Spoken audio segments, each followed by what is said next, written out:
샬롬. 주 안에서 평안하셨습니까?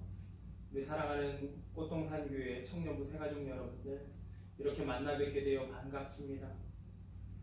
저는 꽃동산교회 청년부를 담당하고 있는 장상환 목사라고 합니다. 코로나19로 말미암아서 여러분들 고생이 참 많으시죠?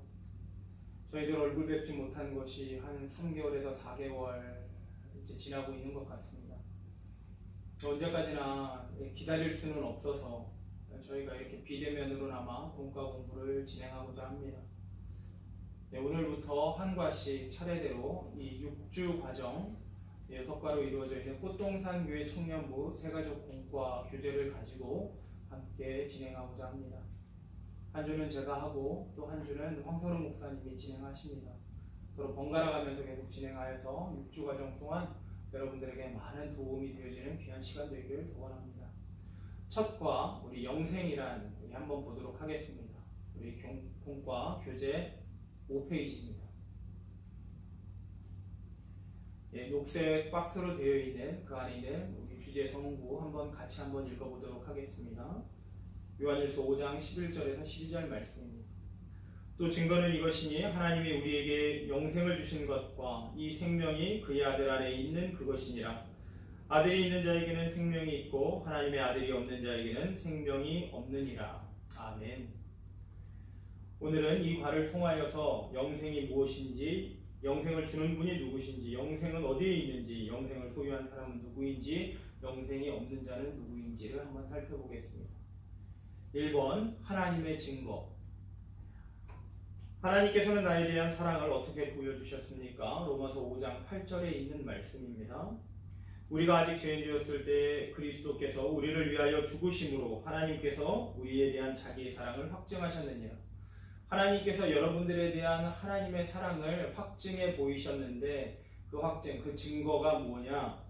예수 그리스도께서 우리를 위하여 죽으심으로, 예수 그리스도의 십자가의 죽음을 얘기합니다. 2번, 성경이 기록된 목적이 무엇입니까? 요한복음 20장 31절 말씀입니다. 오직 이것을 기록함은 너희로 예수께서 하나님의 아들 그리스도이심을 믿게 하려 함이요 또 너희로 믿고 그 이름을 힘입어 생명을 얻게 하려 함이니라. 성경이 기록된 목적, 지금 방금 읽은 요한복음을 얘기하고 있는 것이 아니라 성경 전체 66권이 기록된 목적을 우리에게 얘기합니다. 크게 두 가지가 있습니다. 예수께서 하나님의 아들 그리스도이심을 믿게 하기 위함이다. 하나님의 아들이시고 하나님께서 구원자로서 우리에게 친히 보내주신 그리스도이심을 믿게 하기 위하여 성경이 기록되었고, 두 번째 기록 목적은 그 이름을 힘입어서 생명을 얻게 하려 한다. 생명은 무엇입니까? 영원한 생명을 얘기합니다. 영생을 얘기하고 있습니다. 믿게 하기 위하여, 예수 그리스도를 하나님의 아들 그리스도이심을 믿게 하기 위하여, 그리고 그 이름을 힘입어 영생을 얻게 하기 위하여 우리에게 성경 66권을 기록하여 우리에게 주셨다는 것입니다. 크게 2번, 영생을 주신 하나님. 1번, 인간의 죄는 어떠한 결과를 가져왔습니까? 이사야서 59장 2절 말씀. 오직 너희 죄악이 너희와 너희 하나님 사이를 갈라놓았고 너희 죄가 그의 얼굴을 가리어서 너희에게서 듣지 않으시게 함이니라. 죄는, 인간이 가지고 있는 죄는 하나님과 나와의 관계를 깨뜨렸습니다. 하나님께서 주시는 영생의 복이 아니라 우리는 하나님의 심판을 받는 대상으로서 죄인인 우리들의 현주소는 그렇다라고 하는 거죠. 하나님과의 더 이상 소통이 이루어질 수 없습니다. 우리가 하나님의 얼굴을 배울 수가 없고, 또 하나님께서는 우리의 기도나 우리의 간구를 들으실 수가 없습니다. 2번, 하나님께 도달하려는 우리의 노력은 왜 헛됩니까? 에베소서 2장 8절 9절 말씀.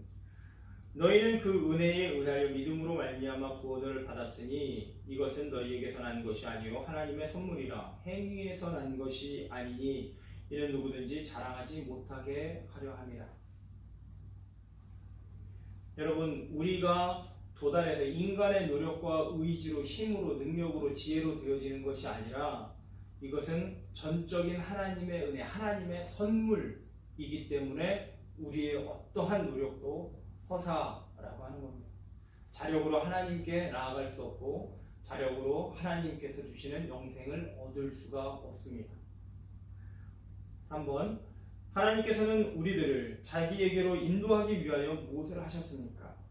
베드로전서 3장 18절, 그리스도께서도 단번에 죄를 위하여 죽으사 의인으로서 불의한 자를 대신하셨으니 이는 우리를 하나님 앞으로 인도하려 하심이라.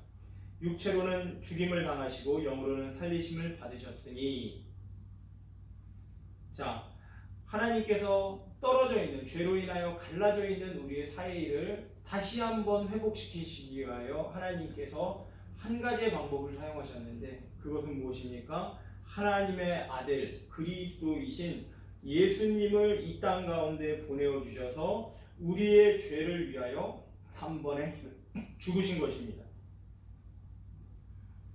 십자가에서 죽으심을 통하여서 하나님과의 관계를 회복시켜 주셨습니다. 우리를 하나님 앞으로 인도하려 하셨다라고 말씀 가운데 기록됩니다.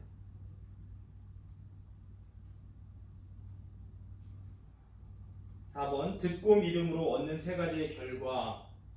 요한복음 5장 24절 말씀, 내가 진실로 진실로 너희에게 이르노니 내 말을 듣고 또 나 보내신 이를 믿는 자는 영생을 얻었고 심판에 이르지 아니하나니 사망에서 생명으로 옮겨졌느니라. 예수님의 말씀입니다. 내 말을 듣고, 예수님의 말씀을 듣고 나 보내신 이 하나님이시죠. 성부 하나님, 하나님을 믿는 자는 어떻습니까? 영생을 얻었다 라고 얘기합니다. 과거형이죠. 영생을 얻었고 심판에 이르지 아니한다. 하나님의 심판, 진노, 그 형벌 가운데 놓이지 않는다 약속하셨습니다. 그리고 사망에서 생명으로 옮겼느니라. 사망에서 생명으로 건짐받았다. 구원받은 거죠. 영생으로 영원한 생명을 얻게 되었다 라고 이렇게 믿는 자에게 주시는 세 가지의 약속 볼 수 있습니다. 자, 3번, 크게 3번, 생명이 있는 자, 영생이 있는 자에 대해서 살펴보겠습니다. 인간은 어떤 방법으로 구원의 선물을 받습니까? 요한복음 1장 12절 말씀, 영접하는 자, 곧 그 이름을 믿는 자들에게는 하나님의 자녀가 되는 권세를 주셨으니, 영접하는 자, 곧 그 이름을 믿는 자들에게는, 예수 그리스도를 믿는 자, 그 믿는 자들에게 하나님의 자녀가 되는 권세를 주셨다. 바로 구원을 얘기하고 있습니다. 예수님을 믿는 자입니다. 이번은 예수님을 따르는 자들에게 무엇을 약속해 주셨습니까? 요한복음 10장 27절에서 29절 말씀, 내 양은 내 음성을 들으며 나는 그들을 알며 그들은 나를 따르느니라. 내가 그들에게 영생을 주노니 영원히 멸망하지 아니할 것이요 또 그들을 내 손에서 빼앗을 자가 없느니라. 그들을 주신 내 아버지는 만물보다 크심에 아무도 아버지 손에서 빼앗을 수 없느니라. 예수님을 믿고 따르는 자에게 주시는 약속, 영생을 주노니 영생을 얻는다. 그리고 영원히 멸망하지 않는다. 하나님의 심판에 이르지 아니하고 그들을 내 손에서 빼앗을 자가 없다 라고 얘기합니다. 그 구원, 그 영생을 주시는 하나님께서 만물보다 크신 분이십니다. 우주를 창조하시고 그 우주를 한치의 오차 없이 운행하시는 만왕의 왕 되시기 때문에 우리로 하여금 어느 누구도 하나님의 손 안에 있는, 그리스도 안에 있는 우리들을 빼앗아 갈 수가 없습니다. 그리스도인이 되었을 때 일어나는 변화는 무엇입니까? 고린도후서 5장 17절, 그런즉 누구든지 그리스도 안에 있으면 새로운 피조물이라 이전 것은 지나갔으니 보라 새 것이 되었도다. 새로운 피조물이 됩니다. 여기서 새로운 피조물이라는 것은 여기에 설명되어 있듯이 이전 것은 지나갔으니 죄로 인하여 지배받았었던 우리들의 모습이 이제는 하나님의 기쁨, 하나님의 그 놀라운 복, 영생, 생명 가운데 지내게 되어지는 완전히 새로워진 피조물로서 변화되어진다라고 하는 거죠. 이전 것과 연결되어지는 그런 변화가 아니라 완전한 재창조를 얘기하고 있습니다. 새로운 피조물이 됩니다. 4번 다음 중 그리스도인이 된 후에 여러분이 그리스도인이 된 후에 나의 삶에서 경험되어진 변화가 무엇입니까? 예수님을 믿고 난 후에 내 삶에 이러한 변화가 있었다. 한번 정리해 보는 것도 참 유익할 것 같습니다. 자, 여러분들이 경험한 것을 좀 이렇게 구체적으로 항목으로 이렇게 나타내 보았습니다. 마음의 평안, 죄에 대한 새로운 시작, 죄로부터의 승리, 하나님에 대한 새로운 사랑, 성경을 읽고자 하는 마음, 생각 및 태도의 변화, 용서하려는 마음, 믿지 않는 자에 대한 새로운 관심, 그리고 그 밖의 것을 한번 보시고 한번 거기에 표시를 해보시면 좋을 것 같습니다. 예수 그리스도를 믿는 자에게 일어나는 변화, 그것은 내가 교회를 다닌 지 오래되었다고 그것이 많은 것이 아닙니다. 지금 현재 여러분들이 예수님을 믿고 있는 그 믿음이 내 안에 있는지 확신하고 있다라고 한다면 그 영생이 나에게 주어졌고 그 영생으로 말미암은 그 기쁨, 그 평안이 여러분들을 지배합니다. 그래서 세상의 것들이 변화되어지고 내가 지금 힘든 일을 당한다 하여도 그것이 결단코 힘들게 느껴지지 않습니다. 왜?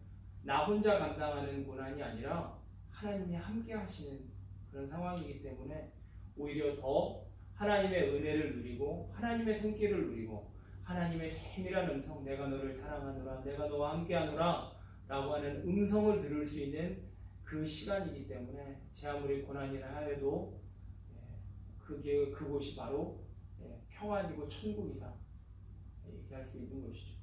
그러한 삶을 여러분들 이 시간 누리시기를 바랍니다. 자, 이 과를 마치면서 요한일서 5장 11절에서 12절 말씀 우리가 앞에서 처음에 읽었죠. 처음에 읽은 그 말씀을 토대로 여러분들에게 한번 질문해 보시기 바랍니다. 당신은 영생을 소유하고 있습니까? 영생을 소유한 것을 어떻게 알 수 있습니까? 한번 여러분들이 답변해 보시기 바랍니다. 이제 잠시 동안 하나님께서 예수 그리스도를 통하여 우리에게 주신 그 모든 것들에 대하여 감사하는 시간을 갖도록 하겠습니다. 제가 잠깐 기도하고 마치도록 하겠습니다. 하나님, 예수 그리스도를 통하여 우리에게 영생을 주신 것 진심으로 감사를 드립니다. 죄인 되었을 때에 그리스도 예수께서 이 땅에 오셔서 나를 위하여 죽으심으로 말미암아 하나님께서 나를 향한 그 사랑을 확증해 보여주셨는데, 하나님, 이 험난한 세상 가운데 살아가면서 어렵고 힘들 때마다 나는 영생을 얻은 예수님을 믿는 하나님의 자녀지 생각하며 오늘 하루도 넉넉하게 믿음으로 승리할 수 있는 우리 모든 꽃동산교회 청년부 새가족 한 사람 한 사람 되어질 수 있도록 축복하여 주시옵소서. 코로나19로 말미암아 너무 오랜 시간 동안 저희가 보지 못하고 있습니다. 하나님, 각자의 처소 가운데 주님께서 찾아가 주시고 위로하여 주시고 새 힘을 주시고, 무엇보다 일주일에 한 번 있는 주일날 오후 3시에 만나 함께 예배하는 그 시간을 목숨보다 더 귀하게 여겨서 그 시간을 사수하며 함께 모여 예배하는 그 기쁨과 즐거움, 또 하나님께서 주시는 신령한 복과 은혜를 매주마다 누리며 그 힘으로 또 한 주간 살아 승리하는 우리 모든 새가족 한 분 한 분 될 수 있도록 축복하여 주시옵소서. 6주 동안 진행합니다. 비대면으로 진행합니다. 이 화상으로나마 우리가 함께 같이 교제할 때에 주님 은혜로 함께하여 주시고, 또 그 안에서 서로 가르치는 자나 또 받는 자가 또 은혜 누리게 하시고 영생 안에 있는 복자임을 깨달으며 하나님께 영광 올려드리는 귀한 시간들 될 수 있도록 축복하여 주시옵소서. 다음 주에 뵐 때까지 주님께서 지켜주시길 간절히 바라옵고, 우리 주 예수 그리스도 이름으로 감사하며 축복하며 기도하옵나이다. 아멘. 감사합니다.